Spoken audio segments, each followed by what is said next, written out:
Hi, welcome back to Humanities 2. I'm C. Ivan Spencer, your professor, and today we'll be looking at the Enlightenment and Kantian philosophy, a truly interesting time period in the history of ideas and history of thought because it's a pivotal turn towards the modern world and away from the medieval and the Renaissance world. And so today we're going to look at various thinkers and we're going to explore several key themes. First of all, just what is the Enlightenment itself? What is it? Why was it important? And so forth. Next, we'll look at Kantianism, a school of thought that is often called transcendental idealism. And we'll go through some of the basic ideas here. It's kind of a synthesis of the empirical approach to epistemology and the rationalistic approach. And so we'll look at how Kant is going to blend these two together in a very novel way that is going to change the way we look at the world going forward. And then we'll also look at how the Enlightenment leads to a decline of religious influence. We'll see the transgression or the movement from theism to deism, and then from deism to naturalism. So these are some of the main themes that I would like for you to focus on. Some of the key figures that we'll look at in this lecture will, of course, be Immanuel Kant, David Hume, Voltaire, and the philosophes, the encyclopedists of the French Enlightenment. And then we'll also mention Jean-Jacques Rousseau, though we're going to deal with him more in another lecture in the future. So, when and where was the Enlightenment? That's a big question. The Enlightenment is a European movement, but it's also an American movement. It has deep effects here in the United States. It was also known as the Age of Reason. And it really begins mid-17th century. We've already seen some of the thinkers that were, if you don't consider them Enlightenment thinkers, they were certainly precursors to the Enlightenment, such as Francis Bacon and René Descartes. Middle of the 17th century. But most people think of the Enlightenment as 18th century. And of course, Newton's works late in the 17th century set up the 18th century for an age of reason, an age of scientific exploration, an explosion of scientific thinking, and a turn towards looking at the world from a scientific perspective. So, but the Enlightenment definitely has an end, roughly around the French Revolution, and chiefly because of the French Revolution, which ends 1799. It signaled a major dimming of the Enlightenment. Also, Kant's death right around the same time period, 1804, certainly ended the whole movement, Kant being one of the most powerful figures, not just in philosophy, but in this Enlightenment movement that we'll be looking at.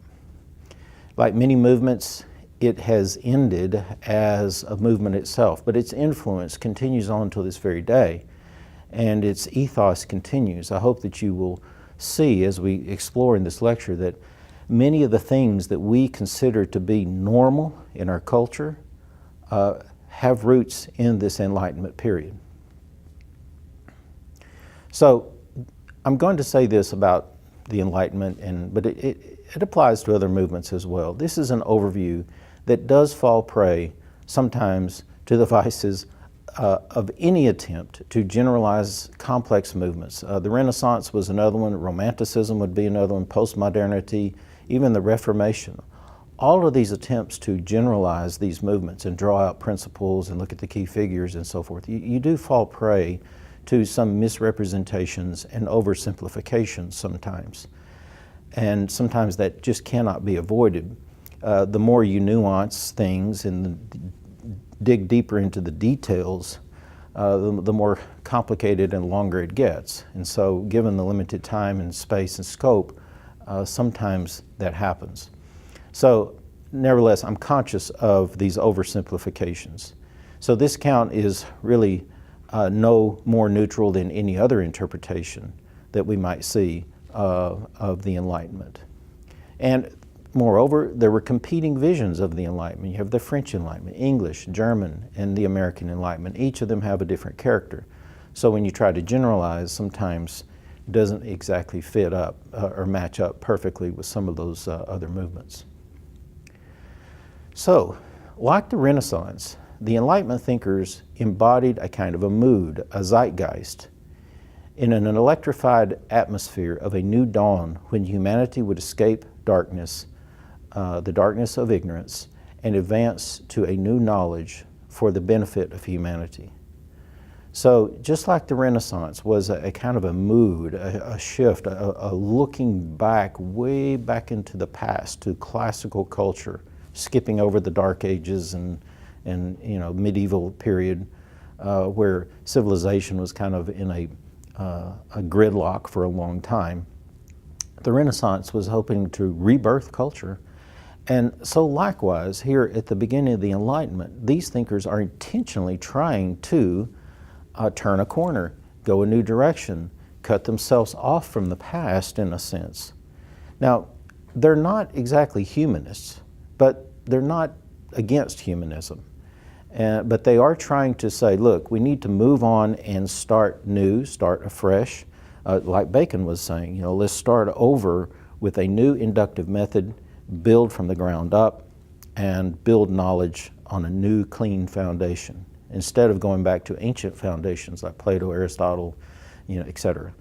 And so these Enlightenment thinkers are part of a kind of an electrified zeitgeist, a period in which is fueled by the birth of modern science, which we looked at in the last lecture, especially the Principia Mathematica of Newton, which gave us mathematical principles by which we could unlock nature's secrets and hopefully tame nature's secrets for our own purposes and our own ends.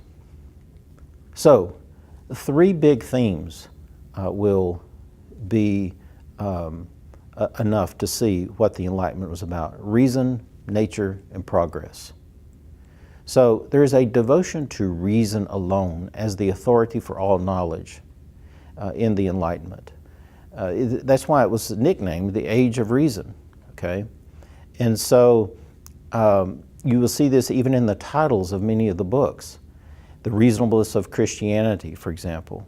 That was John Locke's work. Also, A Religion Within the Limits of Reason Alone by Kant. And then, of course, on the American side, you have Paine, who writes the work Age of Reason. And so this devotion to reason as the only authority for knowledge is going to be probably the core theme, the kernel of the whole Enlightenment. What is enlightening us? It's reason. You can see examples of this. For example, Notre Dame was renamed the Temple of Reason, with a common prostitute put on a throne there. They also, in the French Revolution, eliminated the 7-day week and opted for a 10-day week. All of these were measures to try to set aside the old regime and set aside Christianity, the Roman Catholic Church, the old ways of thinking, and put in its place a more rational structure. And so those are just more symbolic than anything. But you can see that the French Revolution will be an attempt to embody reason and apply reason to the way we structure society, the way you structure government, and so forth. So there's a distrust of all authorities, a distrust of ancient traditions, especially Christianity, in all matters of intellectual inquiry. And they believe that truth can only be attained through reason, through observation, and through experimentation. And so you can look back to René Descartes, where philosophy in the Cogito, where he puts himself as an individual at the center of all knowing, and kind of invites us all to do the same thing.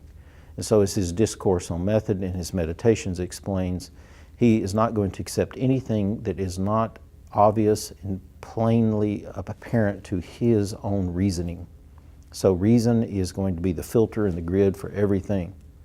There's also this idea of intellectual autonomy that will become sacrosanct, which ties right into that, what I was saying with Descartes, and also all the way down to Kant's little essay that we're going to look at today, Was ist Aufklärung? What is enlightenment? The idea of intellectual autonomy is that each individual is autonomous and that person's reason should be the filter for accepting what is true or rejecting that which is false. See, back in the medieval period, even during the Reformation and so forth, a person might wonder about what is true or what's false, and they would appeal to an authority. Well, Aristotle said this, or Plato said that, or St. Paul said this, or St. Augustine said that. And so they would just take that as the end of the matter. There's the answer to your question. And so no need to think about that anymore. Go on about your business. And so the Enlightenment is an attempt to reject all these authorities and put the individual at the center of the quest for knowing. Now, there were other things that fed into this. The Reformation, the 30 Years of War, all of this tended to accelerate dogmatic beliefs. I mean, many people died. There was a lot of bloodshed in these wars that were going on at this time. The 30 Years' War ends in 1648. And so, this religious war killed the same percentage of people in Germany as died in World War II, a great number of people. And so there were all kinds of alternative competing versions of Christianity, whether it was, you had the Anabaptist vision, you had the Lutheran vision, you had the Reformed, of course the Roman Catholic Church, and each of these were very serious about their beliefs, and there was a lot of persecution. And this persecution from, one vision of Christianity upon another led to a lot of people dying. And so, the way the Huguenots were treated in France, it would be a good example of that. And so, Enlightenment thinkers directly attacked the consequences as well as the content of a lot of this traditional dogma. Essentially, they became skeptical about dogmatic claims and appealed to reason as the final authority for whether something was true or not. And so they repulsed religious dogma. What specific dogmas? Well, original sin, for example, miracles, which are so pivotal to Christian belief, the doctrine of special revelation or divine revelation, that is the Bible. All of these things will be doubted in this period and brought under a searing heat of skepticism. Biblical criticism will emerge, and biblical criticism is an attempt to scientifically study Scripture using methodological naturalism. That would be the methods of a naturalistic view of the world. In a naturalistic view of the world, there are no divine interventions as in miracles and so forth. So anytime Scripture would have mentioned a miracle, then that needs to be explained away or somehow or another analyzed. And of course, so many of the tenets of Christianity depend upon a miracle, such as the resurrection, the virgin birth, so forth and so on. And so that was a big part of this Enlightenment era, was a scientific study of Scripture. Next, the next theme that we see beyond reason is that nature rules everything. Nature guides all.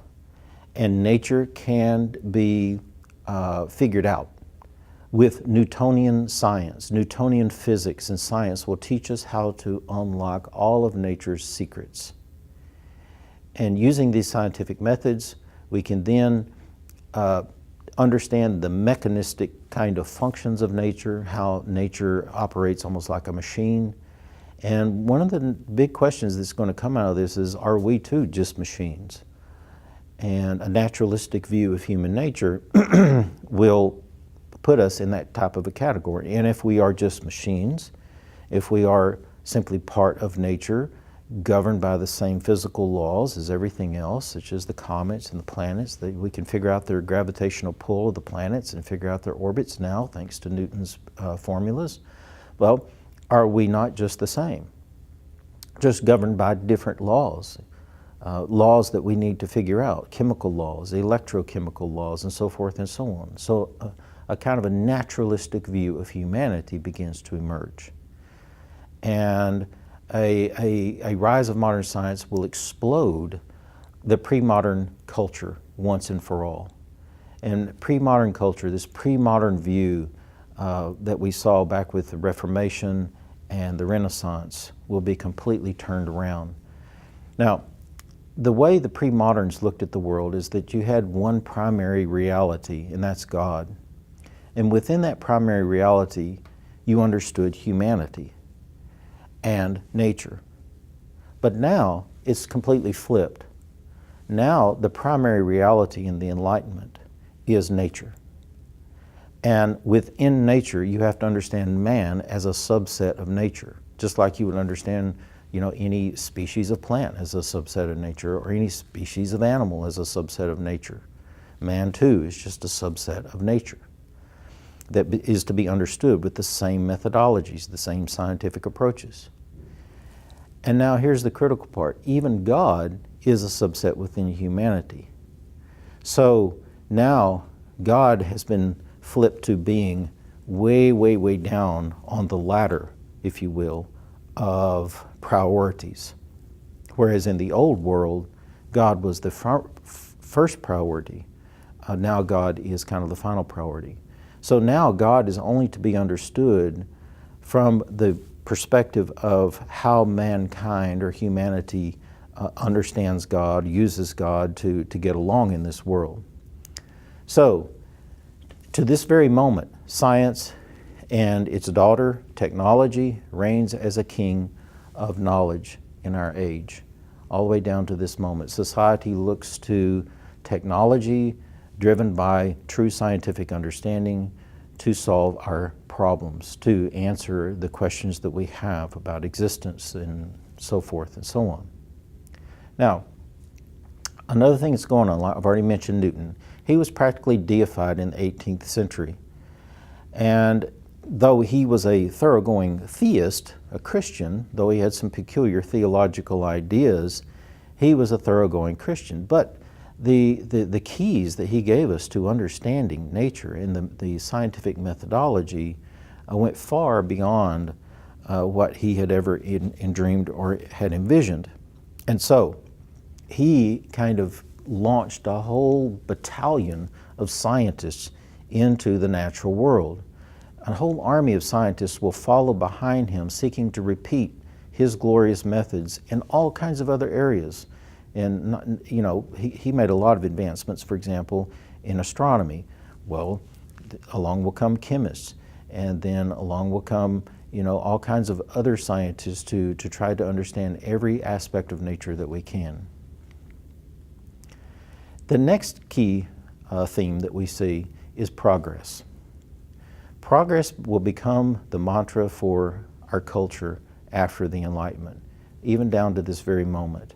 Progress as a cultural mandate will suffer many setbacks. We're going to see how the very concept of progress, what is progress, will suffer a lot of setbacks, especially that French Revolution, which ended badly in the Reign of Terror, will show us that, well, progress isn't always steady and sure and certain. The path is not certain.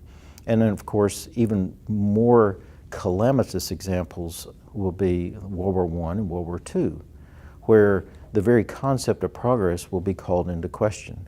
But nevertheless, it doesn't die out completely. We still live in an age that hopes for, longs for, and looks to science and reason as the path to progress.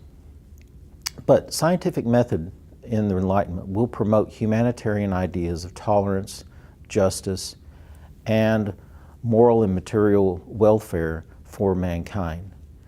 It isn't just that we wanted material benefits, more stuff, more food, more goods, and so forth and so on, or we wanted to invent machines to get these things done. Well, the Industrial Revolution did apply a lot of scientific insights and gave us just a whole, slew of material benefits, ways to do things in far more effective ways, steam power, etc. But there was a great hope that there would be a kind of a moral advancement as well. And so using reason and scientific investigation of human nature, human existence, and so forth would give us moral advancement. Now, there were utilitarians who wanted to find Newtonian laws governing humanity, governing politics, law, in society. There were some who even hoped to find a kind of science of history and to figure out and scientifically analyze all of these different aspects of the human experience. Such laws, if they were found, could empower us to control human prosperity. The disciplines of psychology and sociology will soon emerge, as will economics. All of these kind of study in some way or another the aspect of the human world with the hope to understanding what makes us tick, why do we do what we do, and with an aim to manipulating that and empowering us to prosper. So it wasn't just material progress, but moral progress that they dreamed about. And they had a genuine, deep faith, not in God, not in the church, not in Scripture and its dogmas, but in science and reason to engender human welfare. One example of a project, a great project that we still have the benefits of today would be the Encyclopedias. Denis Diderot and D'Alembert's 35-volume encyclopedia project during the Enlightenment, the French Enlightenment, was a huge project. It was a materialistic project in a sense. These guys were, for all practical purposes, atheists who wanted to see the world in a materialistic way, want to explain it in a purely rational way. What they aimed to do is to distill and capture the sum of human knowledge, a kind of analytical dictionary of the sciences, arts, and trades, and all known knowledge at that time. You know, what we're left with today is Wikipedia, because all of the other encyclopedias have kind of withered away and gone away due to Wikipedia. But you get the idea there.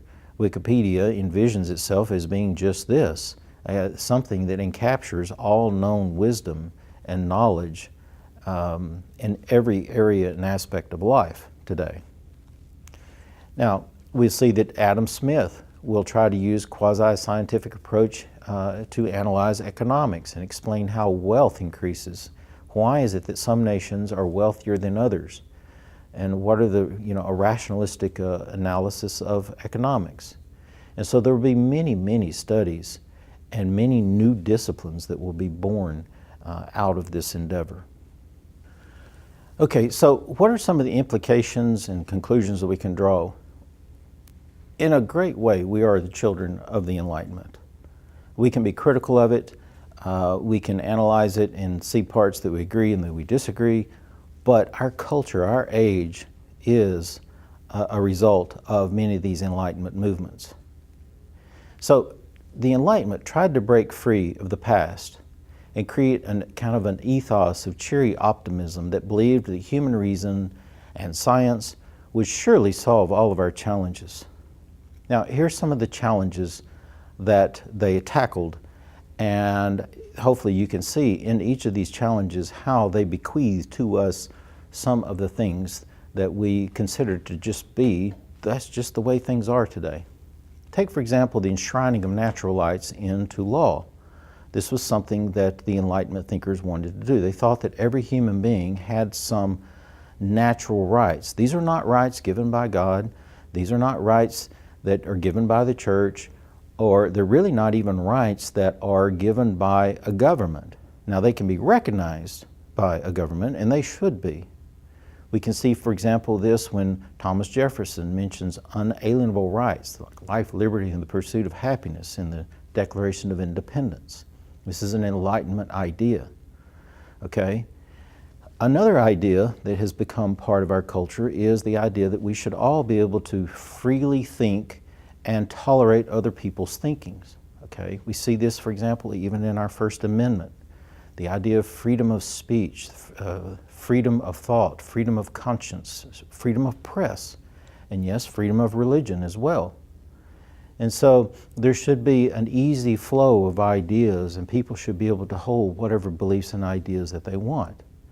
Now, obviously, there's friction, and we see a lot of that going on in our world today. with these notions, but we're still working them out. These are deep, deep ideas that we've held for a long time.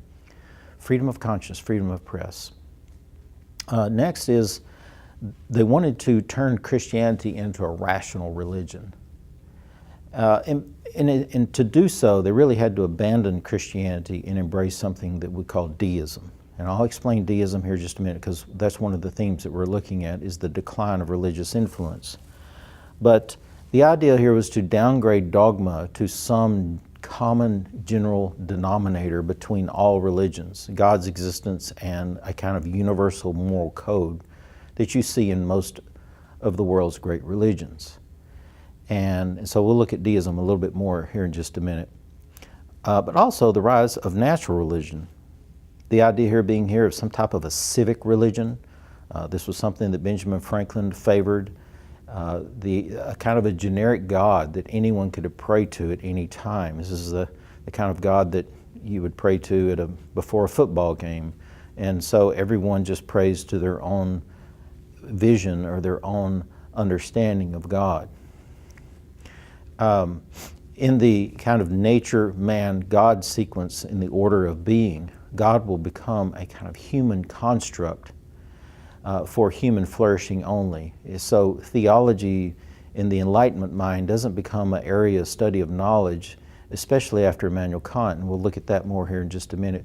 But God is basically just a human construct for helping us get by in this world.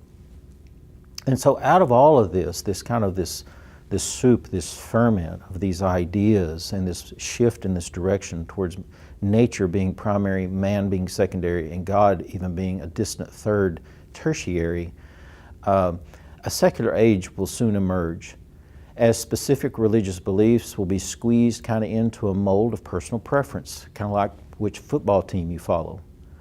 So religious beliefs, religious doctrines and dogmas through toleration kind of just become your own favorite flavor of ice cream, if you will. To be tolerated just like you tolerate somebody else's favorite flavor of ice cream. Everyone can just believe what they want to believe here. Meanwhile, all the important endeavors of life in humanity, law, justice, government, all these other things will be driven from a secular perspective. That is, through the use of reason, through the use of scientific exploration.